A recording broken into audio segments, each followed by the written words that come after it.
Setiap hari kita menghabiskan waktu berjam-jam di depan layar. Kita membuka aplikasi yang sama, scroll beranda yang isinya kurang lebih itu-itu saja, dan tanpa sadar mengulanginya terus-menerus. Rasanya seperti kebiasaan biasa, tapi sebenarnya ada sesuatu yang tidak kita sadari sedang terjadi. Banyak dari kita tidak lagi memegang ponsel karena butuh, tapi karena sudah otomatis. Begitu ada waktu kosong sedikit saja, entah di mobil atau sebelum tidur, atau bahkan di tengah percakapan, tangan kita langsung bergerak mengambil ponsel. Kita mungkin membuka media sosial tanpa tujuan, hanya untuk melihat sesuatu, meskipun kita sendiri tidak yakin apa yang ingin kita lihat.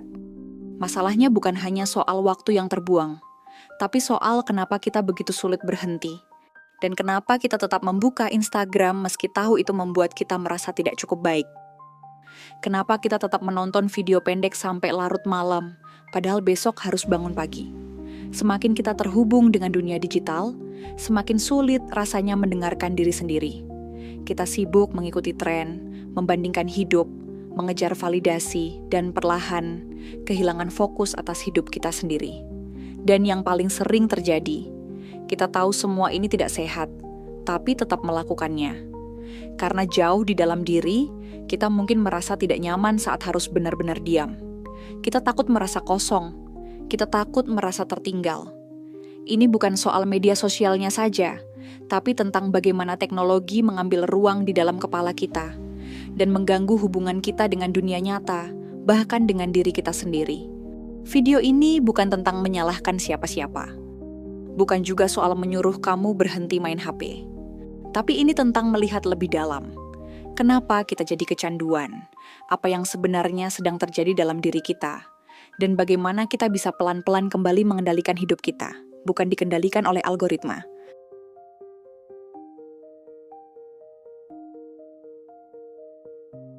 Mungkin kita pikir kita yang mengendalikan media sosial. Kita buka kalau mau, kita scroll karena iseng.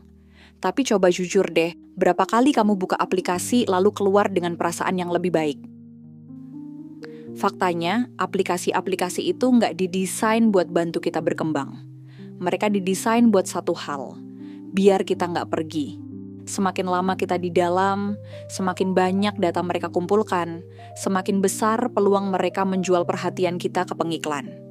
Kita pikir kita pakai media sosial, tapi sebenarnya kitalah yang dipakai.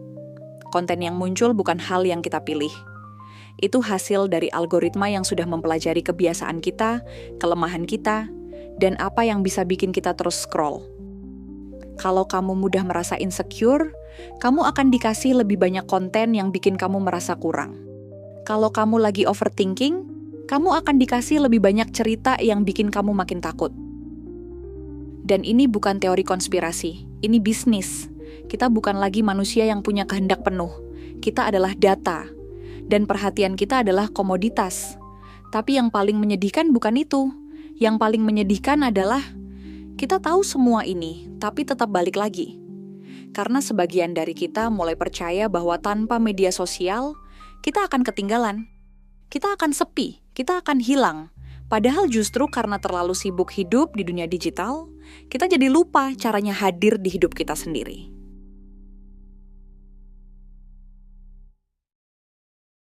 Setiap kali kita buka media sosial, yang kita lihat adalah potongan hidup orang lain yang sudah dipilih-pilih, yang paling cantik, paling sukses, paling bahagia. Semua terlihat sempurna, wajah yang selalu glowing, pasangan yang romantis, rumah estetik, kerjaan yang sukses, liburan yang mewah.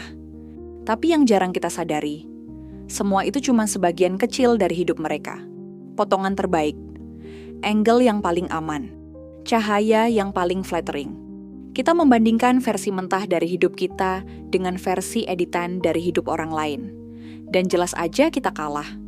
Lalu muncul perasaan, kok hidup gue begini-begini aja ya? Atau, kok gue nggak sekeren mereka? Kita mulai mempertanyakan diri sendiri, pilihan hidup kita, bahkan nilai diri kita. Padahal kenyataannya, mereka juga manusia biasa. Mereka juga punya hari buruk, jerawat, utang, rasa cemas, dan ketakutan yang nggak mereka tunjukkan. Tapi kita nggak lihat itu. Dan karena nggak lihat, Kita pikir hanya kita yang hidupnya seperti tai kerbau. Yang lebih parah, kita mulai ikut-ikutan. Kita pakai standar yang sama supaya nggak ketinggalan. Kita pakai filter yang sama, gaya hidup yang sama, narasi yang sama. Tapi semua itu bikin kita menjauh dari diri sendiri. Kita sibuk mengejar validasi, bukan koneksi. Dan lama-lama kita lupa, sebenarnya kita tuh siapa sih? Kita hidup buat siapa? Kita capek-capek ngikutin semua standar itu. Buat dipuji oleh siapa? Yang ironis, makin keras kita berusaha terlihat sempurna, makin kosong rasanya di dalam. Karena nggak ada yang benar-benar kenal kita. Bahkan kita sendiri pun kadang bingung, apa yang kita suka beneran, dan apa yang cuman buat konten.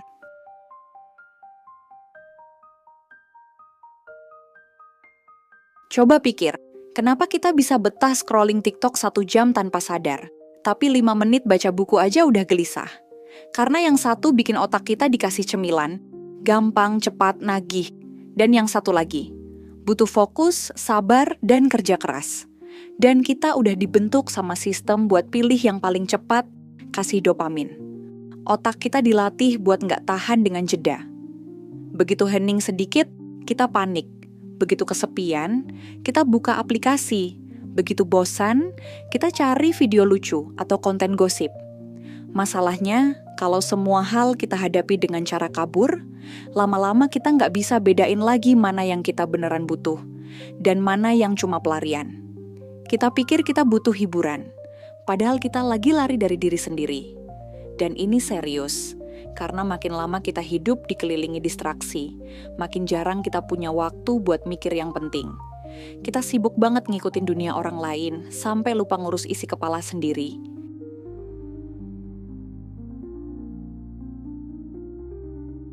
Banyak sekali orang yang bilang self-love itu soal memanjakan diri. Maskeran, me time, beli sesuatu yang bikin senang. Iya, nggak salah. Tapi kalau self-love cuma soal hal-hal yang instan dan nyaman, ya itu bukan cinta. Itu merupakan pelarian. Cinta diri yang sebenarnya itu sebenarnya nggak enak. Karena butuh batas. Tahu kapan harus berhenti. Tahu kapan harus lock out. Tahu kapan harus bilang ke diri sendiri, "Oke, cukup." Dan nggak semua orang bisa ngelakuin itu. Karena lebih gampang tampil menarik di internet daripada duduk sendirian dan refleksi. Lebih gampang update story daripada tanya ke diri sendiri. Kenapa gue bisa ngerasa kesepian walaupun rame ya? Memang lebih gampang ikut tren daripada bikin keputusan yang benar-benar datang dari nilai kita sendiri. Kalau kita serius mau sayang sama diri sendiri, disiplin digital itu bukan pilihan. Tapi itu adalah syarat.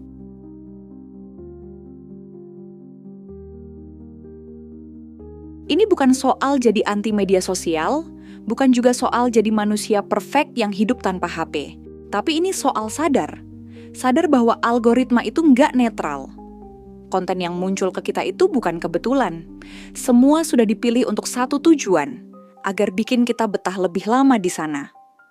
Kalau kita nggak ambil kendali, hidup kita akan ditentukan sama apa yang paling bikin kita candu, bukan apa yang bikin kita bertumbuh. Dan ujung-ujungnya, kita akan kehilangan arah. Bukan karena kita nggak mampu sukses, tapi karena kita terlalu sibuk jadi versi murah dari orang lain. Sekarang pilihannya cuma 2. Terus hidup dengan autopilot, atau pelan-pelan cabut kendali itu balik ke tangan kita. Bukan buat jadi sempurna, tapi biar kita bisa hidup dengan sadar. Dan karena sadar itu mahal harganya.